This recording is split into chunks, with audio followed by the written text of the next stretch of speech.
we only rehearsed about 4 days. From the time we heard, Lars had never heard this Nick Cave song before. I hand him the CD, he puts it in his head, and he's playing the song. All of a sudden, we're recording it, less than a week later. Wow. So there was a lot more kind of spur of the moment stuff, a lot more vibe. It was definitely a lot more fun.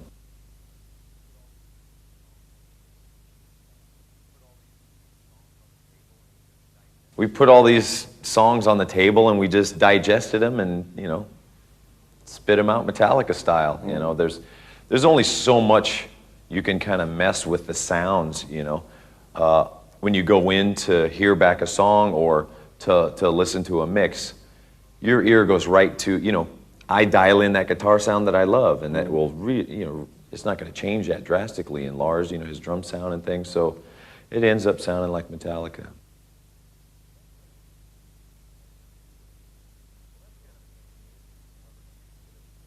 Well, that's kind of the beauty of doing covers. You can do whatever you want with them. They're already kind of there for you. Everything's written, and if you chop it up and move it around, you can always blame it on, well, it's just a cover,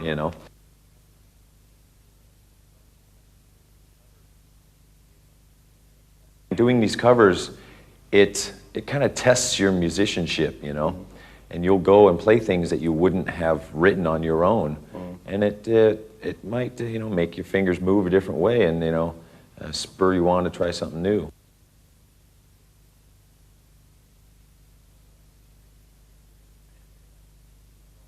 Things are damn good, man. Things are all right, and like I said about kind of paying these bands back for helping you out in the early days, we took their songs and called them ours, Metallica Live Tonight at the Troubadour, half the set is Diamond Head, but no one knew, and they didn't care, and we didn't tell them, so we do owe them something.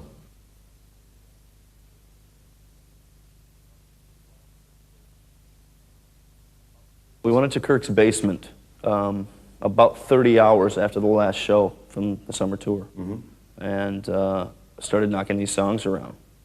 We talked about what songs we were going to come in with the next day, and so and so and so, and do 3 or 4 songs each day, and try to just figure out some kind of handle. Where's it going to go?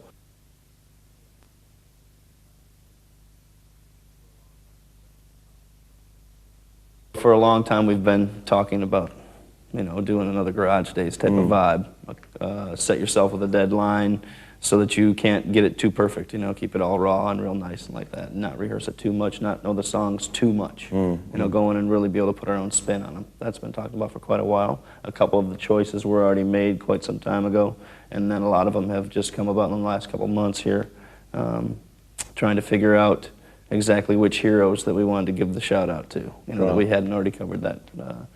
Some people were redoing again Misfits things, and Diamond Head and that are very, very obvious inspirations from Metallica, right? Sure. And so we always want to give them a little bit, but the other more obscure things, Nick Cave and Bob Seager and those kind of things, are reaching out a bit as we can, like we have been doing a lot the last few years.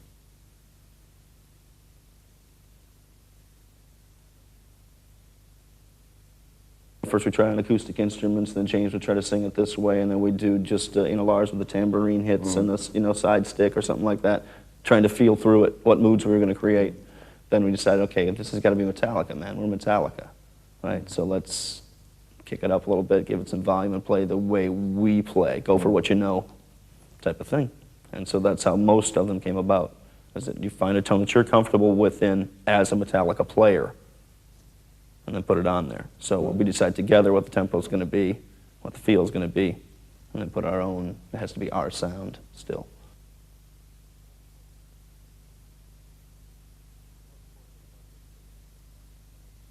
The most important thing about this really is the fun factor, not having to get like in the Metallica recording mode of everything has to be under such a huge microscope and everything has to be so perfect.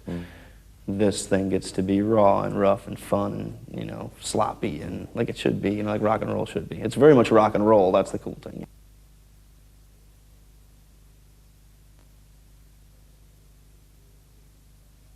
The intention of this is to give credit where credit's due, to give the shout out to our heroes, man. That is the thing, that's why we do it. We're exactly the opposite of what everybody would think. We want to do it because we're saying, yes, you did something for us. If it wasn't for you, we wouldn't be playing like we do. Here you go, man.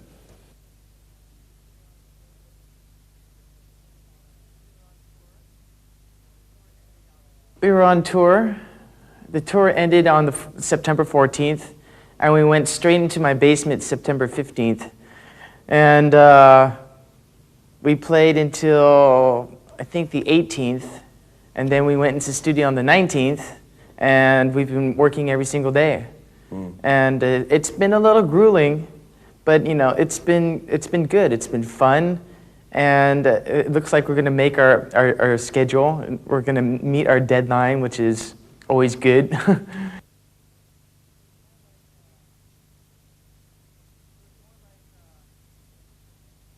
It was more like seeing what we could do, you know, rather than seeing what we would have to get done.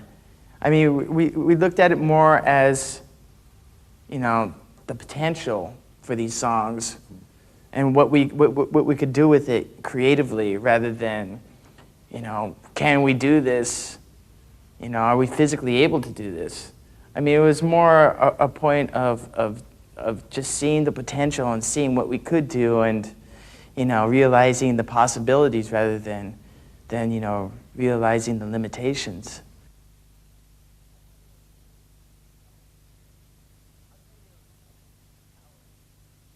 I'll tell you how it's been difficult.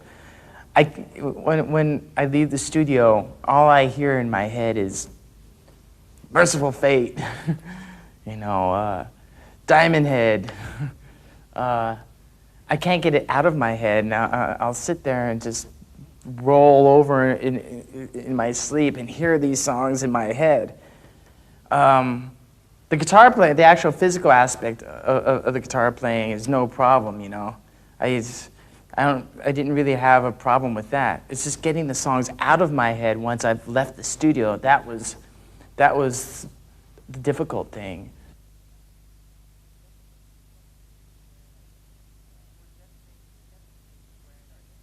We're definitely wearing our influences on our sleeves with this one again.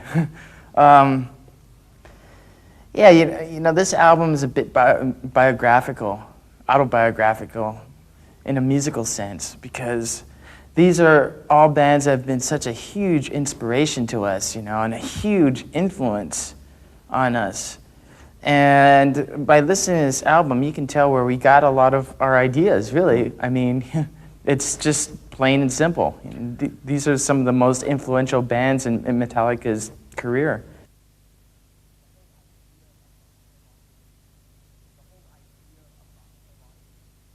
The whole idea about the project, if you generalize, is that because of the nature of our own records, the sort of how we write these songs and then spend sort of like a year recording them and going over every single detail with a, you know, just a fine comb and sitting there and analyzing everything. What we need all the time and have throughout a career is a project like this to balance the sort of silly ways that we record our own material. We could never be this, I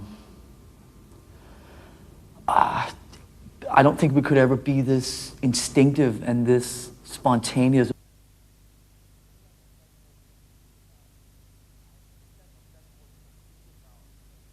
I think that's what's so cool about Metallica doing cover songs, that is, it gives us a chance to go in the studio and have a different kind of fun than the sort of process of making our own records. And at the same time, I think now we're at the point in our career where when we used to pick cover songs and record cover songs in the early days, we would sort of stay more within our own territory, our own parameters, and sort of pick all these sort of obscure British metal songs and so on. But now we realize with this project that we could be, and want it to be, a lot more adventurous in the selection, and for the first time also picking songs by artists that we tremendously respect, but that we could also take these songs and kind of alter them enough and make them our own.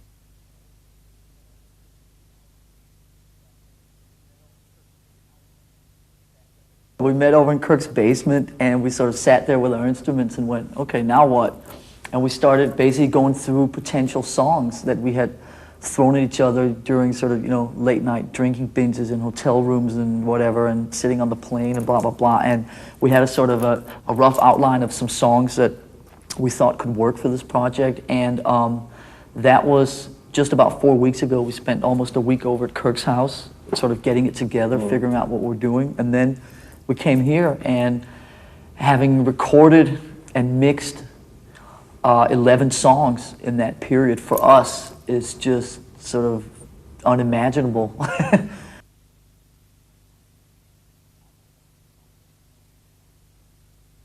When we're making our own Metallica records, I'm the one that's probably the most anal and sit there and really go through everything in detail.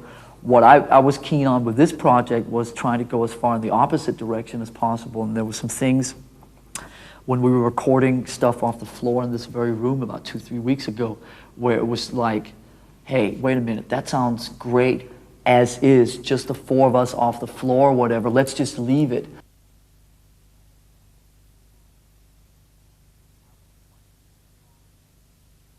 I was quite keen on trying to preserve the moments that were created in this room instead of then sitting and sort of doctoring them up afterwards. But at the same time, I mean, making records and being in a band and choosing songs and recording songs and all that, it's really, I mean, the key thing is balance, and you have to find the balance that works within the unit. And I think we found that. The fact that you said that we could sit here 3 weeks later and actually have a finished record is an amazing feat in itself.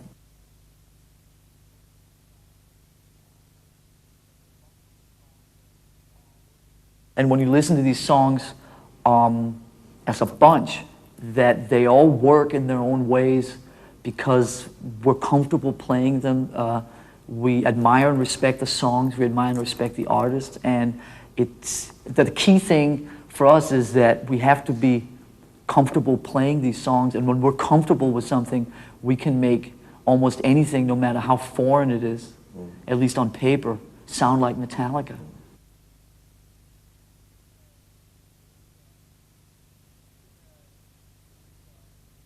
It's been a very brief, spontaneous, crazy adventure. I can't remember the last time we made a record like this. You know, every time we go into the studio, we sort of prepare ourselves for these elongated stretches, and you know, 4 weeks ago, none of this existed.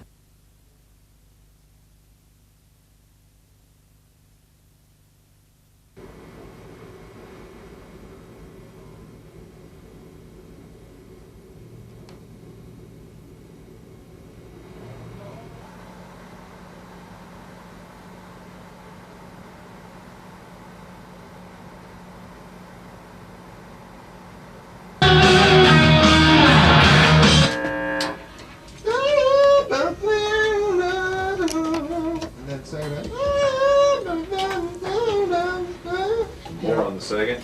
Yeah.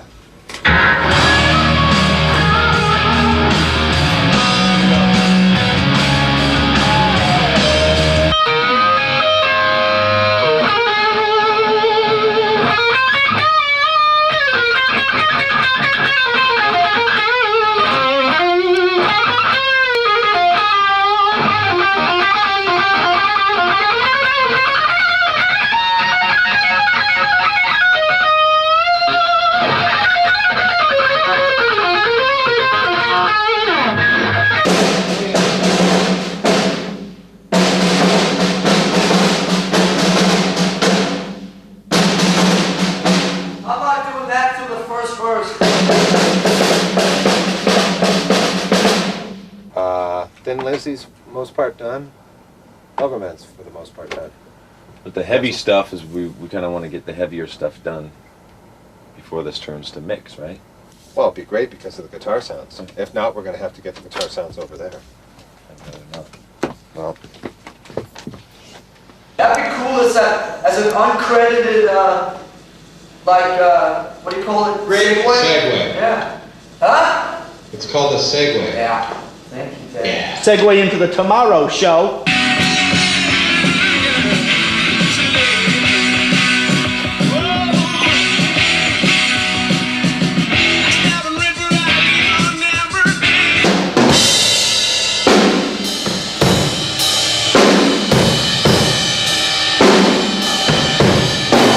The band comes in, let's have the band come in, but let's not come in like at the level we came in at the chorus. Let's come in like full band, but let's. It's not there. Oh! There.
Seven.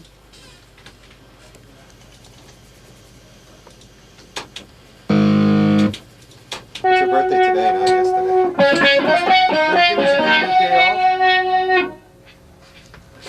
The evening would be nice. We should all go for dinner. That's what we should do. That would be nice. I'll go for dinner. Of course, that's awfully social. You should spend time with your wife. You should spend time with your wife. Well, I'm going to do the vocal this afternoon.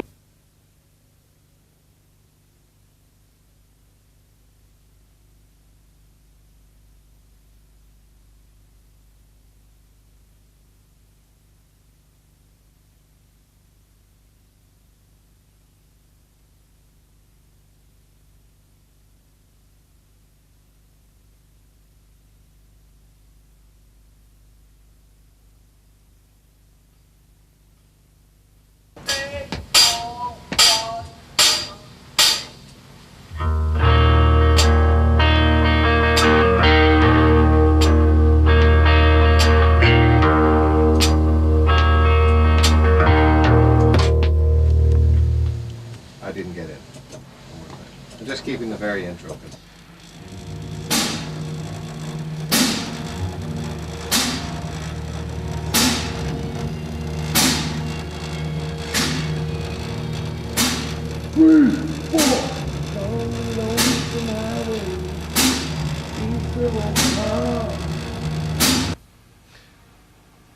But your thoughts will soon be wandering the way they always do when you're riding 16 hours and there's nothing much to do and you don't feel much like riding and you wish the trip was through. The trip was through and here I am on the road again. Here I am up on the stage, and there I go playing star again. There I go, turn the page.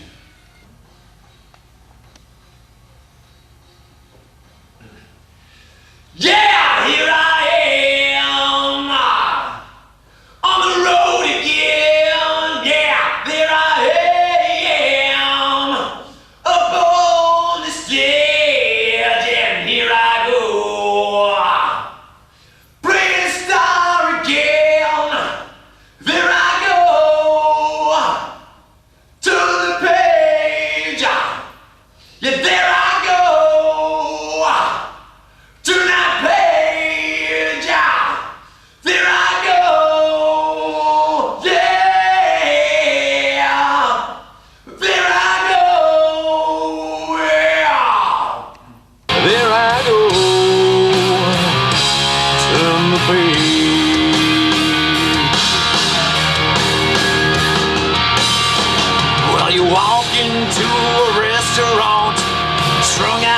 the road, and you feel the eyes upon you as you're shaking out the cold. Yeah, you pretend it doesn't bother you, but you just want to explode.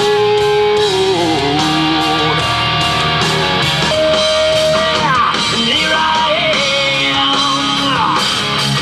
on the road again, and there I am aboard this stage. And here I go, praise God again. And in the evening, as you lie awake in bed, with the echoes of the amplifiers ringing in your head, you smoke the day's last cigarette, remembering what she said. What she said.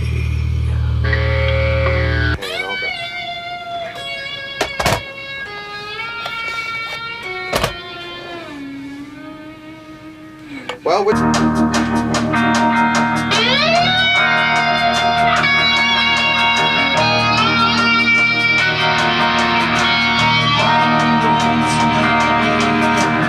East of Omaha,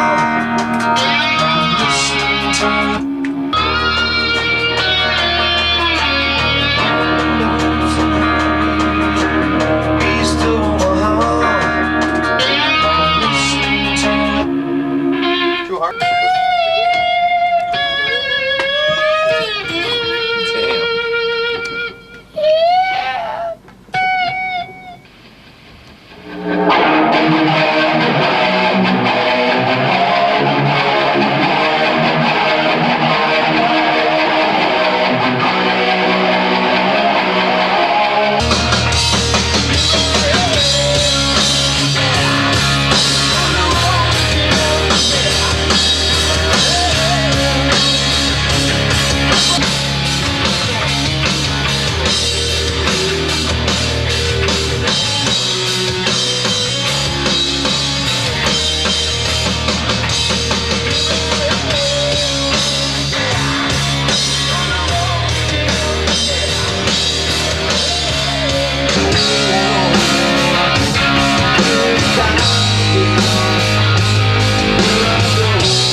Page was just some song that Lars heard on the radio and loved it. Hey, have you ever heard this, Turn the Page, Bob Seger's? Like, yeah, I really actually like that song. The lyrics are us.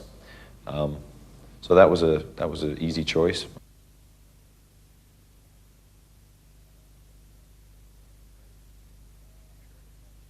Actually, I can't stand Bob Seger, and I've never met him, so nothing really against him. But every time, growing up, the radio, just take them old records off the shelf. That's all I ever heard on the radio. It was like, play some, Aerosmith or something. I would just turn the radio off. It would just drive me up the wall. But it was more the song. This song, and lyrically especially, it belonged to Metallica, just, on the road again. It's just, we're the road dogs, and that's one song that we can really relate to, and it came out really well.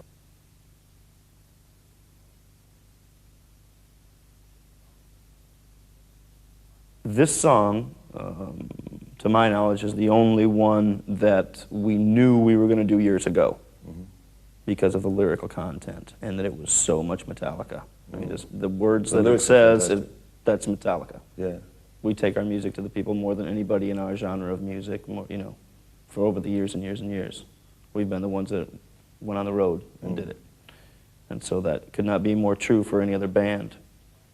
And so we knew that way back when, I'd say 5 years, 7 years ago maybe even, we knew we were going to do this song. How we were going to spin it, we didn't know. We didn't know if we were going to try to keep the folksy vibe of it, electric piano, what the heck was going to happen until we actually put our hands on the instruments.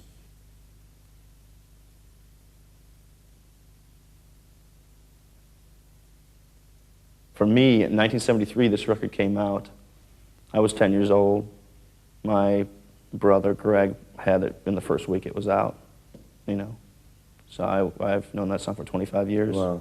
And when I first heard it back again 4 weeks ago, after not hearing it for years and years, or just it blowing by on the radio or whatever, and actually listening to the song and singing along and not forgetting one word, and knowing all the nuances and all that kind of thing, and this kind of vibe when you get just moved by a song. And that is one of those songs that always did it for me for some reason. I never knew that this would come to this, and in my career or whatever, that we would actually put our stamp on it. But for that reason, it's close to here for me.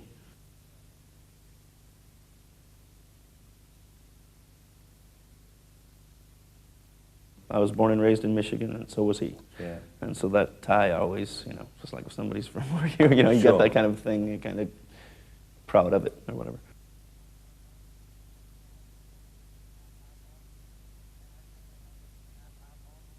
I have to admit, that out of all these bands, I wasn't a big Bob Seger fan at all. But, when someone suggested Turn the Page, and I thought about it, and I thought, wow, Turn the Page, Bob Seger. And, I don't know. I don't know if I can relate to that one. But once I heard it and I listened to the lyrics, I thought, wow, this is just a perfect song for James to sing. I mean, this song says James Hetfield all over it. This is a Metallica song, just waiting to be happen, or a Metallica cover song just waiting to be realized.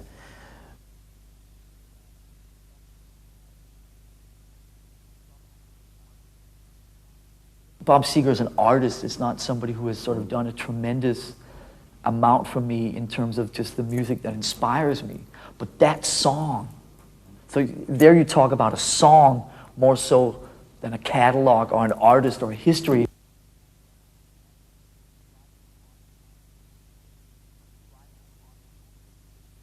I was driving across the Golden Gate Bridge right up here, and it was on the radio, and I heard the song 1,000 times before, and for some reason I turned it up, and I listened to it from a different point of view, and when I heard it from a different point of view, it was just like, wait a minute, that song has Hetfield written all over it, in the lyrics, and the phrasing, and the melody, and I think that one day down the line we could do that song some serious justice.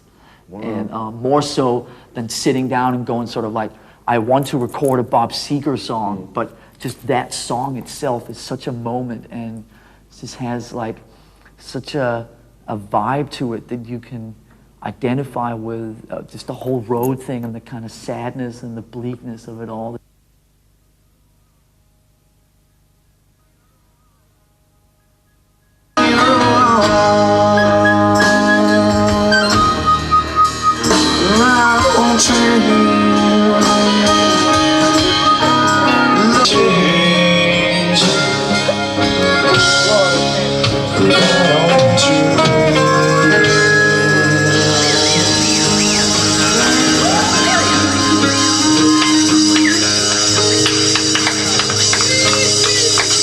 Thanks, dear. Right on. Thanks, Pop. Yeah. Thanks, Pep. Thanks, Jer. Thank you, Het. Thanks, Les. The end of time. Yeah, take off your dress. There's a devil waiting outside your door. There's a devil waiting outside your door. And he's bucking and braying and pawing at the floor. And he's howling with pain and asking for more. There's a devil waiting outside your door. While the empire's burned down, forever and ever and ever, ever, I'm another man. So help me, baby. So help me, baby. 'Cause I am what I am, what I am, what I am, what I am. I'm your lover, man.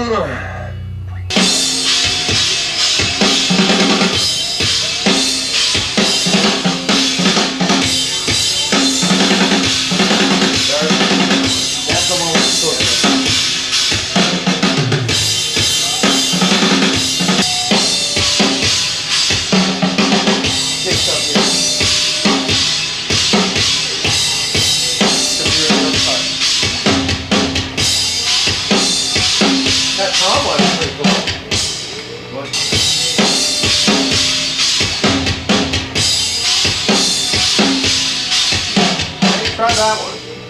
Come on, Lars.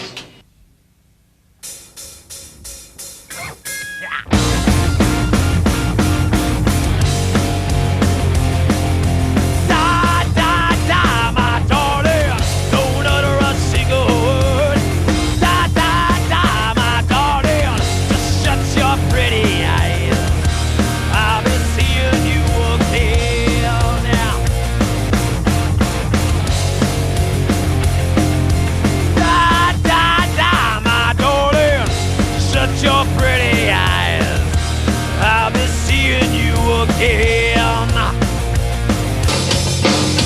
Da da da, my darling, don't utter a single word. Da da da, my darling, just shut your pretty.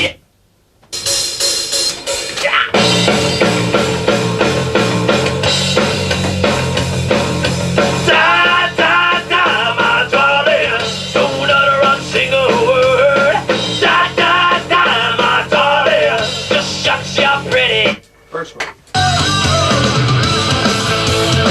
Feel so good, I feel so fine. Love the little lady, always on my mind. Him alone every night and day. Never gonna leave her, never going away. Oh, lovely. No, she made me feel alright.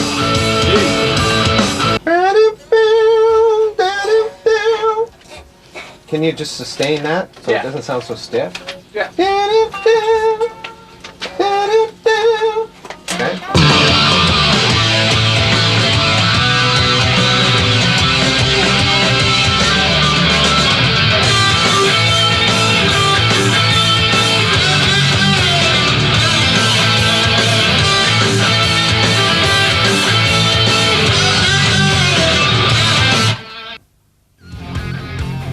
Well, the mummified pharaohs pretend dead in their sleep, yeah. Don't touch, never ever steal, unless you're in for the kill. The second line.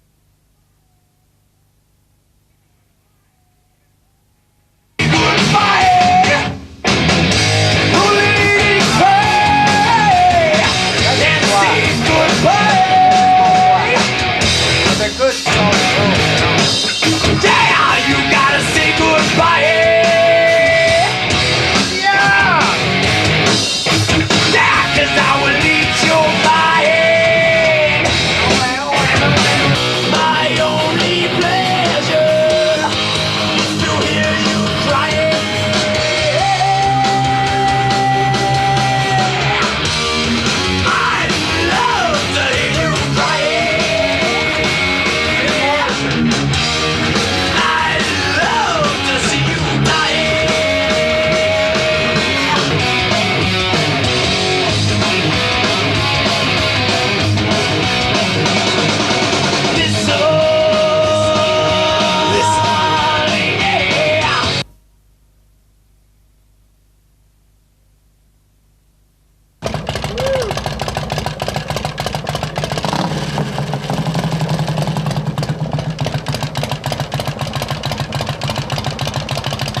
full body. body, full body.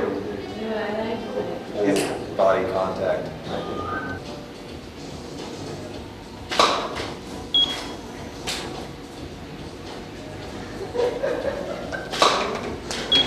Your eyes comes up. Yeah, no, it's trying to figure out some nice thing.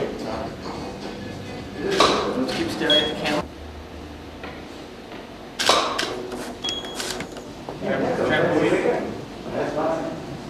What's that from?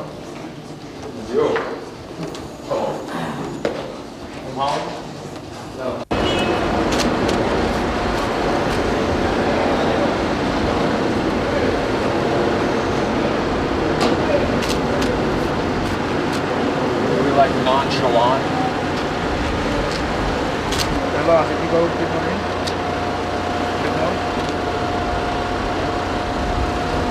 If you come this forward,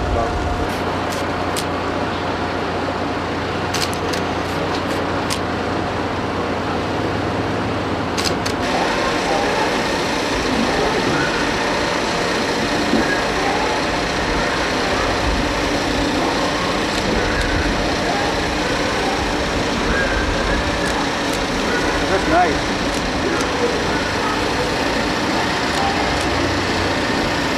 Right.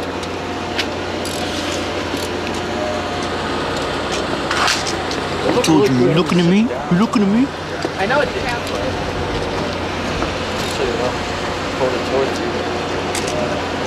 Look at me.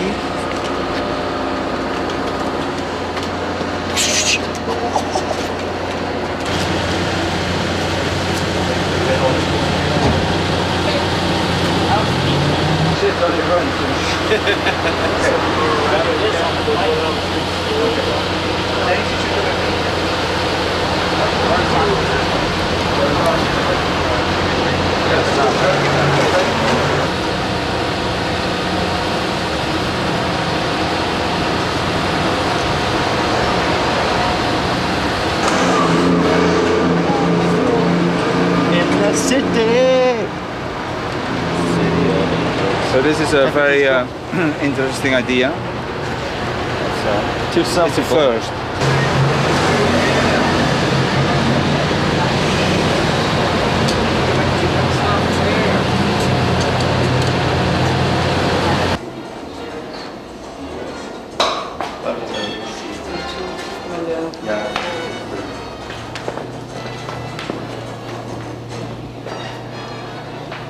Oh, personality. Now you see Get down, little man. Cause I'm your love man, yeah. Love, love, yeah. Can we do this? Thanks. And arm to car, more towards the camera. Okay, very nice. 1, 2, 3. And then, if you look at it. Okay, 1, 2, 3. Good. A strong 1, 2, 3. Yeah. Right is right. Come on down. Come on! Our next contestant. What year is that from? That's from This is the other day. This Oh, is these like are classic. Oh, I see. I thought. This is classic stuff.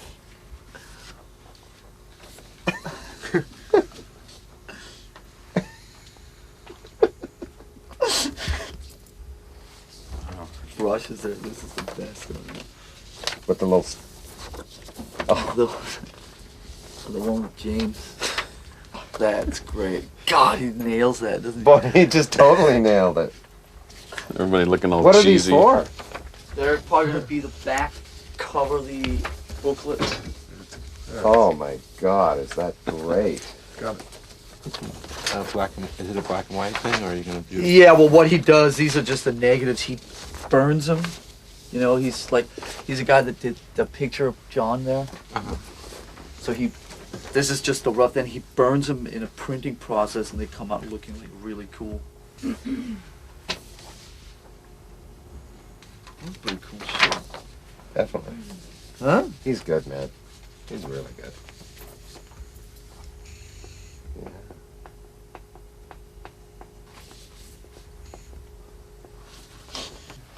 Well, That's too. It doesn't work. Tuxedo stuff is great.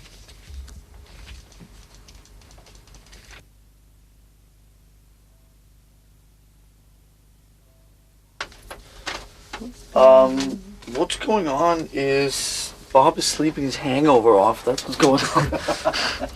While George Marino is, as always, working hard, and I'm just sort of floating around looking at CDs. What's George Marino do here? George Marino takes our master mixes, which would be these, and he tweaks them so they all, when you put them next to each other on a record, that they all have somewhat the same levels, they all have somewhat the same frequencies, they all kind of work together as a unit, wouldn't you say? Isn't that sort of mastering in its like most layman terms? Yeah, we try to max everything out and get everything balanced properly so it's one Right. continuous listening record. And it's loud. And it's loud. And find all the sweet spots and Yeah. and then we play up on that a little bit.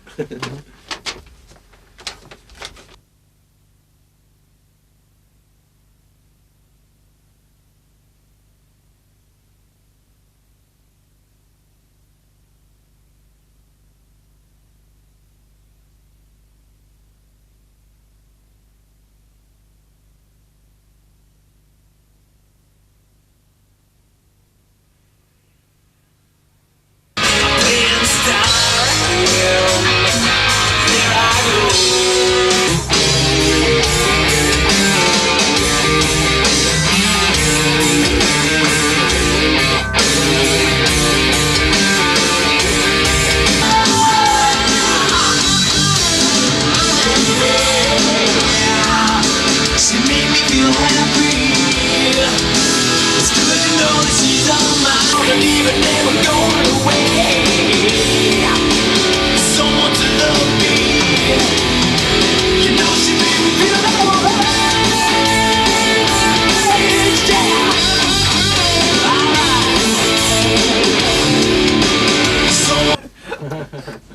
Leave Mike Fraser's voice in there? Okay.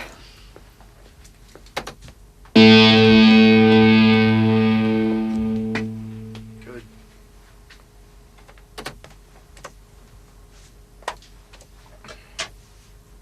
Okay, so we gotta backtrack to the end of Electric and see, let's see what I have here.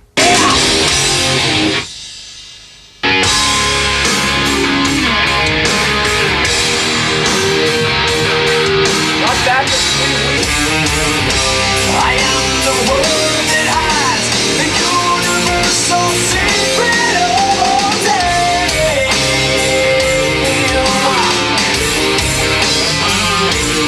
I'm strung out from the road. You feel the eyes upon you as you're shaking out the cold. You pretend it doesn't bother you, but you just want to explode.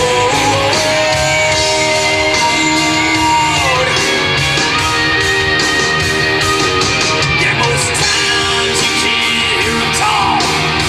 Other times you can. All the same old cliches. Is it woman? Is it me?